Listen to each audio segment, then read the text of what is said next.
Hi everyone, hope you guys are doing great. In our previous video, we have created a Next.js application using the Next.js provided repository for financial dashboard. In today's video, we are going to resume from the same application. So without further ado, let's dive into the actual code and see where we were previously.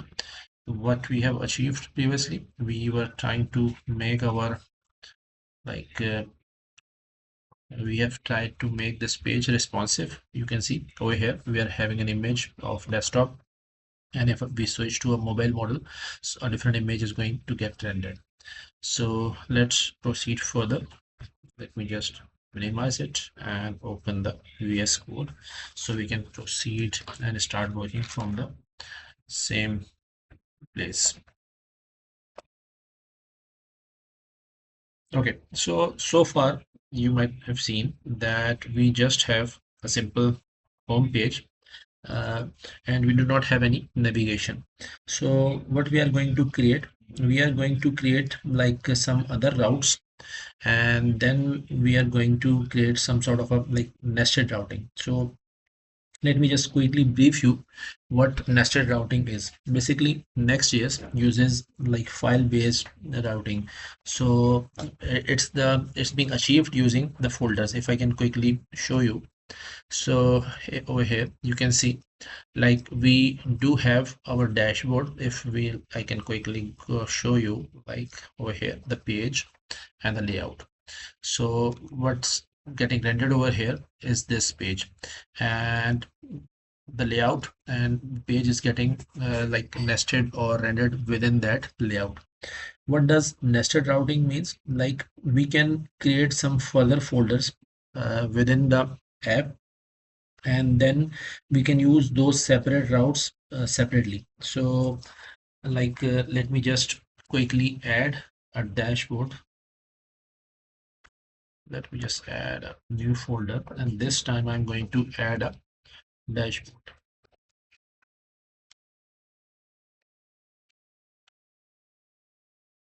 And within that dashboard I can even add additional page somewhat similar to the one this page.tsx or layout.tsx.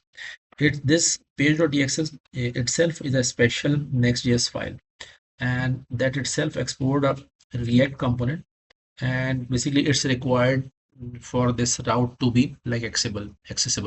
Let's say if somehow we want to like navigate here, if I quickly show you dashboard. So right now if I click this, nothing is found because there is no page inside this, but for the main app there is a page over here. If I expand this, and so you can see this page is getting rendered. So and somewhat on a similar line, this layout itself in our dashboard we can use the layout as well. So let's move further and try to add a new page. So we have already created a dashboard, so let's just add a new page. Let me add a new file, and I'm going to call this page.tsx, and we'll be using very basic level function to create this component. So you might already know that we used to create like export default and then the function, and as this is the page, so we are going to use this page, and what we are going to return inside that, we are going to return a p tag, and which says this is dashboard page. So with this being done, let's just try to go to this route, and you can see like we are landing on this dashboard page. So similarly, let's just create some additional routes inside this. Let me create a folder, and I'm going to call this customers, and on a somewhat similar line let me just add a page over here. I'm going to call this page tsx. The only difference I'll show here is a customer page. So what I'm further going to do inside the dashboard, let's just try using customers. So you can see this is the customer page. So what actually happens, this is a route, not this one. I was trying to achieve this. So this was is a route itself. Then I try rendering dashboard, and dashboard comes over here. So this is a different route.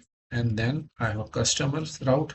So you can see we have multiple routes, and somewhat similar to this, let's just add a new folder which I'm going to call invoices, invoices, invoices.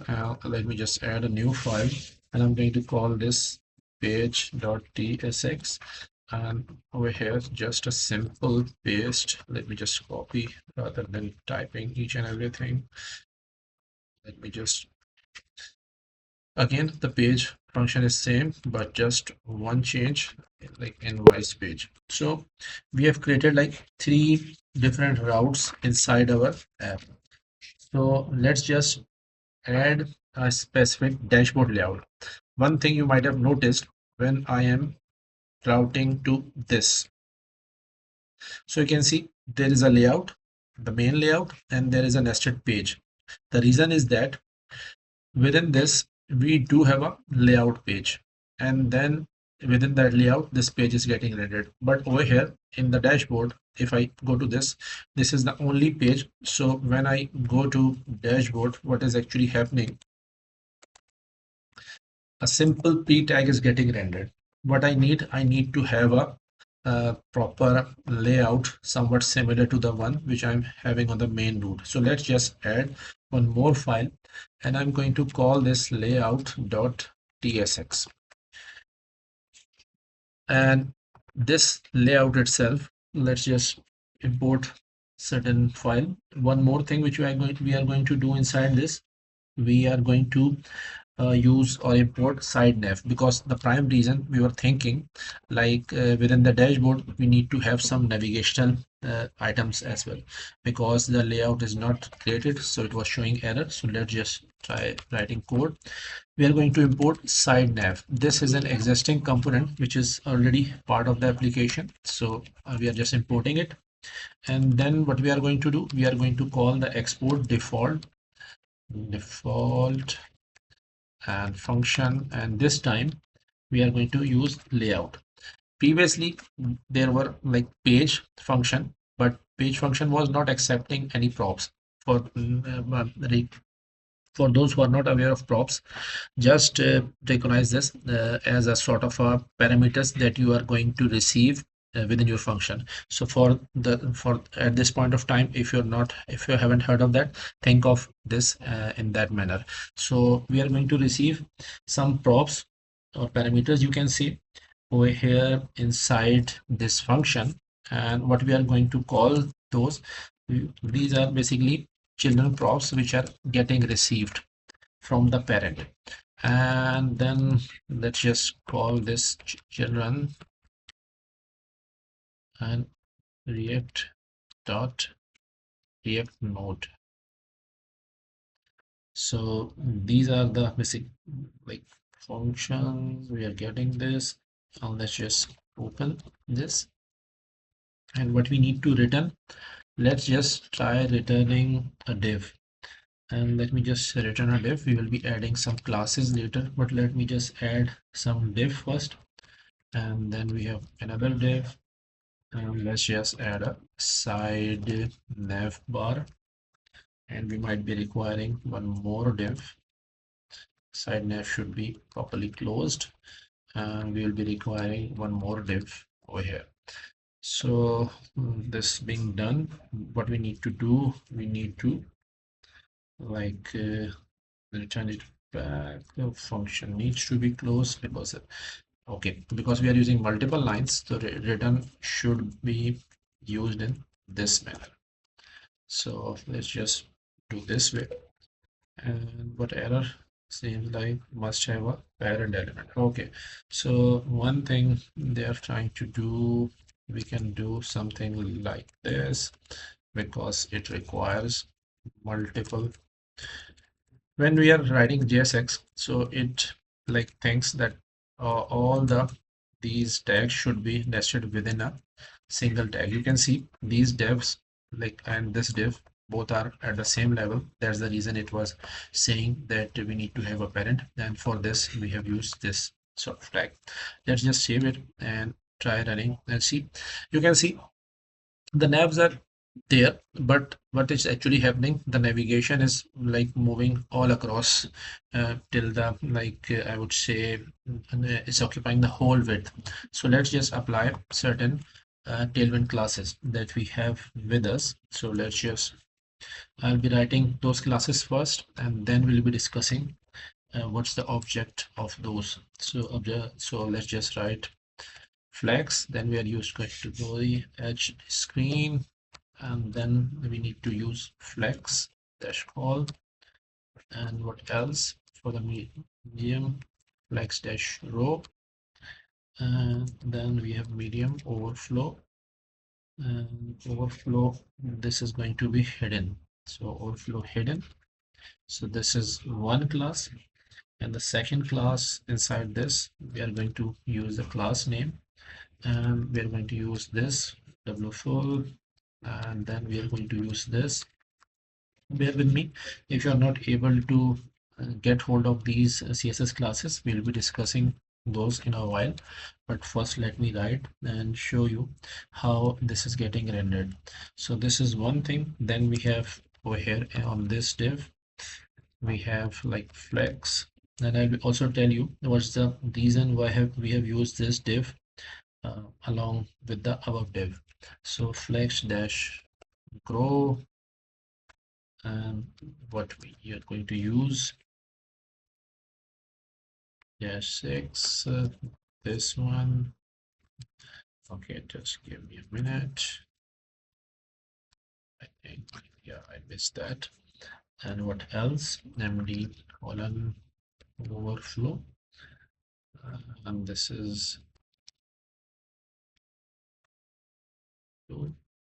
MD colon E dash 12. So this is one thing. Okay, so you might be like thinking like we have one layout over here, and then inside that we are again adding, inside the dashboard we are adding another layout. So what is actually happening, this parent layout is going to nest this layout, and the all the childrens are like getting passed over here. So this page itself is going to be rendered inside this layout. So let's just add the children. Let me just show it without the children first, and then we will see what's the actual way. So you can see one thing, like now these nav items are at a specific place. So let me just, but there is no page getting rendered over here. So let's just add that children. So what children we are receiving, I'm just adding this, and let me just okay, I have just closed that, so let me just close and reopen it. So let me just open that again, not this one. This one we are going to open, so it will take a while. So let's just navigate to the dashboard, and you can see one thing is still missing. So page is supposed to be dashboard page, and what I'm missing, so let me just see to it. So nav is there, children itself are getting, and what else I'm missing. So let me just try to find out. Okay, so one thing which I am doing a bit incorrect, let's just keep this main div because we are going to return this main div, and we need to nest this div inside this parent div. Let me just remove these tags, and you quickly get to know like what is actually happening. So now you can see that dashboard page is itself appearing. So we have that, and even if we try navigating to customers, So you can see the customer page is getting rendered using the same layout which is being borrowed from the dashboard. Let me just go back to the dashboard and you can see the dashboard page is there. So let's just discuss the CSS thing which we have just written so we can grasp how that works. So let's dive into the CSS that we're talking about. But before going into that, you can see like we have our navigation over here with icons and text. But when we switch to our mobile layout, so you can see only icons are getting displayed and they are stacked in a manner that they are sitting next to each other. And over here, if I go back, they are stacked on top of each other. So let's dig deeper in the CSS. We'll be discussing it one by one. So first, let's just go up. First, this one is the like I would say outer div, and this one is the inner div, and then this is the content div. If I quickly show you, like let me just inspect it. So this nav itself, if I go a bit up, so this is a div, single div, and not this one, but this, yeah. So this is the div we are talking about, and then we have like two divs. So over here you can see we have flex, h screen. So let's discuss one by one. So what does flex mean? Basically, this turns the div into a flex container. And what does a flex container mean? Basically, flex container help you design sort of responsive layouts, and it like directs its children, which itself became flex items. So they can be either laid vertically and horizontally. So inside that flex container. So this is the main objective of using flex container. And then we move to the H screen. So what does H screen means? Basically, it set the height to 100% viewport. So what does that actually mean? Viewport is the visible area. So basically, it set the height to 100% of the viewport, and the container takes the full visible height of the browser window. So that's one thing. Then comes the flex column. So what does the flex column means? Basically, flex column set the direction of its like children. So they are stacked vertically.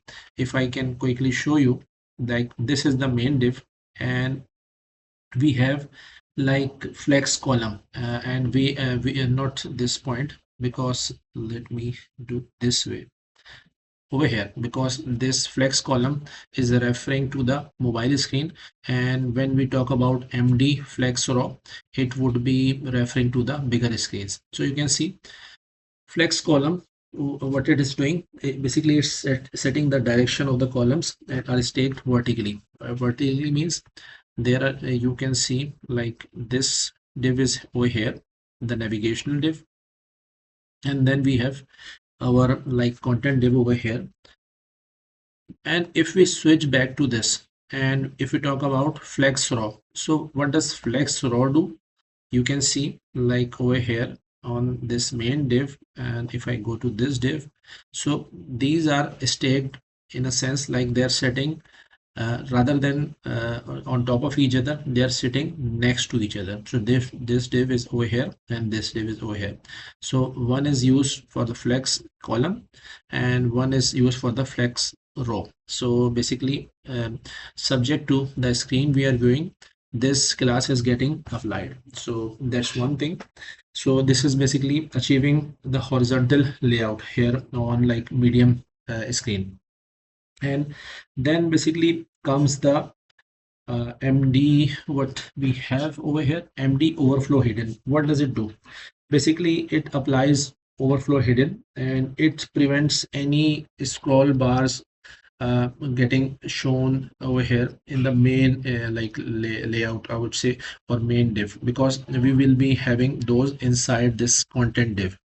So hopefully you might get a good brief idea of what it is like focusing on.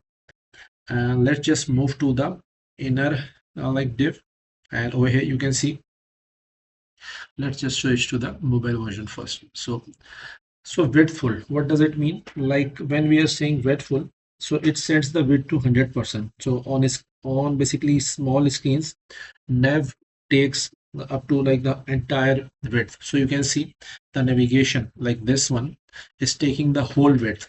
So and it's nothing is like side by side to this, and we have a sort of flex none to it, like it prevents flex item from growing and shrinking, so it will stay as is. And then we have one more like thing being applied, which is md width 64. What does it do? If you see, basically if I go to this mobile screen, so it was taking 100% width, but when I switched over here, so it's taking around, like if I go to the that div, where does the div go? Not this one.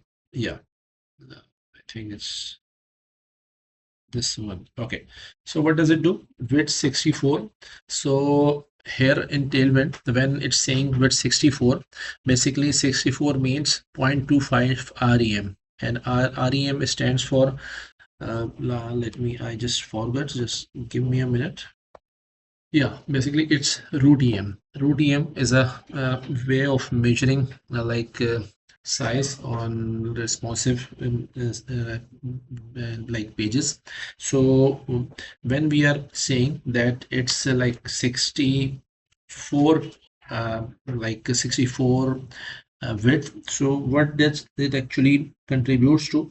It becomes around 16 rem, and which ultimately translate back into 256 pixels. You will get an idea, but don't worry if you're not grasping each and everything, but at least you grasp that, like in desktop we are setting a specific width for the this navigational item, so it doesn't grow all the way to the right. But when we switch to the mobile version, you can see it's go all the way to the right, but only icons are getting displayed.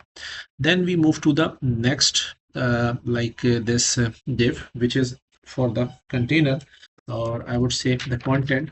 So over here we are using flex grow. What does it do?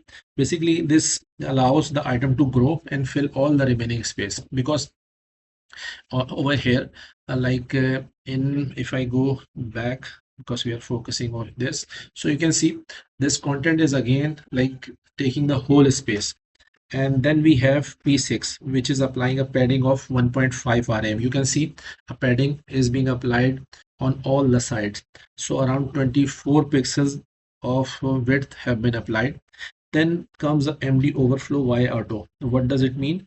Basically, when we are switching to the medium screen, so it will enable the scrolling if there is any content or overflow. So if, let's say, we switch over here and there is some other content, so sort of a like vertical bar will show up, and then we'll be able to navigate that. We can try it right away, so at least we get an idea what we are talking about. So let's just do the one thing. I'll try to do one thing, if it might work or not. Let's see.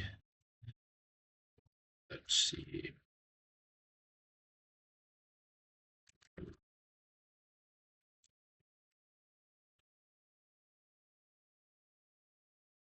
Hopefully it should do something. You can see the scroll is here, but you can see that the navigation items are not getting moved.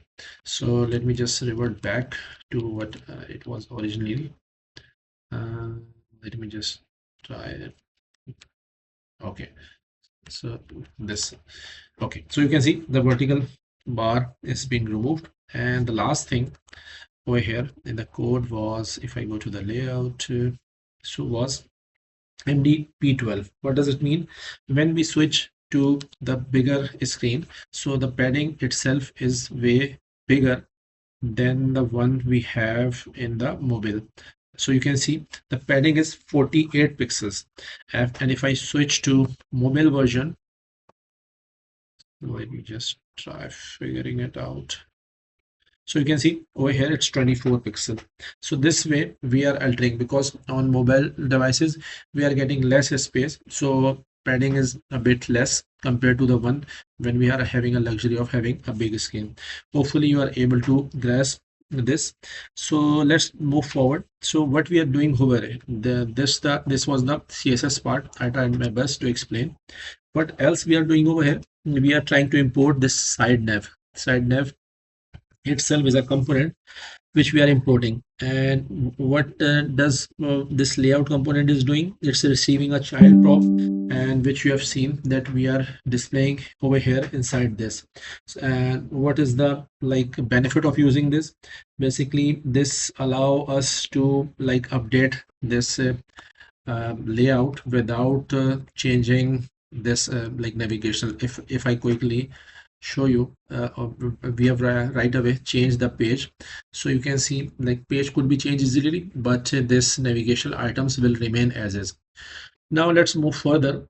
When I click sort of invoice, if I quickly go to this, let me just click this, you can see we are on the home page.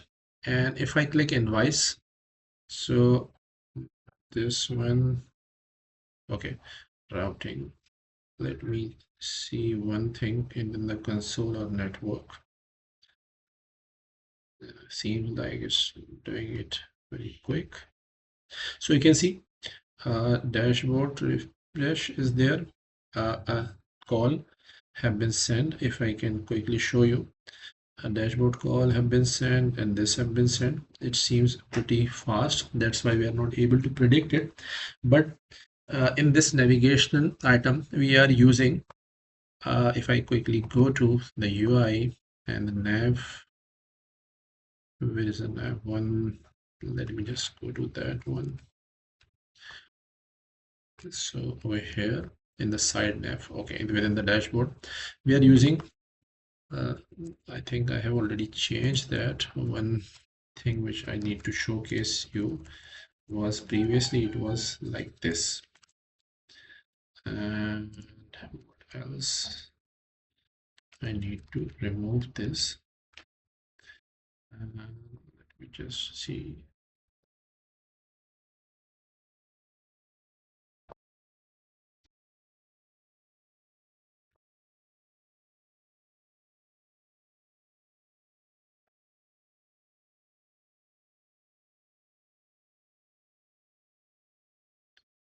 Okay, I'll keep this till here, and then we'll be discussing this like feature later. I don't want to dig deeper because I think certain changes are like refraining me to proceed further.